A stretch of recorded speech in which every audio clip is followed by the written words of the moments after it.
धर्म राज्य के संस्थापक महाकारुणिक भगवान गौतम बुद्ध, प्रातः स्मरणीय पूज्य हृदय सम्राट बोधिसत्व बाबा साहब डॉक्टर भीमराव अम्बेडकर, अखिल भारतीय बोधिसत्व बाबा साहब डॉक्टर अम्बेडकर समाज सुधार समिति के संस्थापक एवं प्रथम संचालक पूजनीय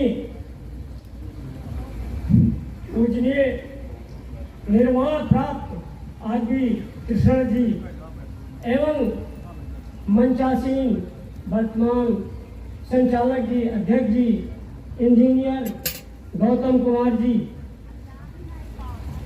उपासक उपासिकाएं एवं हमारी संस्था के समस्त पदाधिकारी, प्यारे बच्चों, मैं समय बहुत कम है, मुझे 2 मिनट का समय मिला है, लेकिन आप लोगों के समक्ष मैं 2 मिनट में कुछ चंद बातें रखना चाहता हूँ।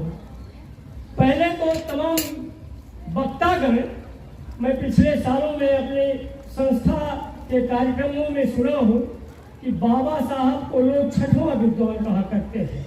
वो अनभिज्ञ हैं, उनकी जानकारी नहीं है, वो अज्ञानी हैं।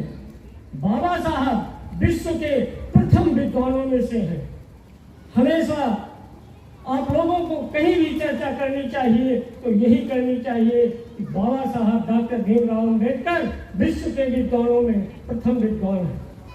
बोधिसत्व बाबा साहब डॉक्टर भीमराव अम्बेडकर जब विश्व बौद्ध सम्मेलनों में जाया करते थे तो विश्व बौद्ध सम्मेलनों में विदेशों के जो विद्वान आया करते थे वो कहा करते थे कि भारत विश्व गुरु है, लेकिन भारत में ही विश्व गुरु जहाँ जिस धर्म को, जिस देश को विश्व गुरु माना जाता है, उसी देश में पैदा हुआ धर्म विलुप्त हो गया है।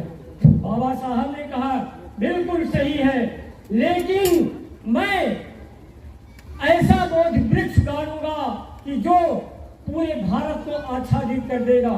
तो 14 अक्टूबर 1956 को बोधिसत्व बाबा साहब डॉक्टर अम्बेडकर ने अपने 14 लाख अनुयायियों के साथ बौद्ध धर्म को स्वीकार किया और वह बोध वृक्ष पूरे भारत को आच्छादित कर रहा है,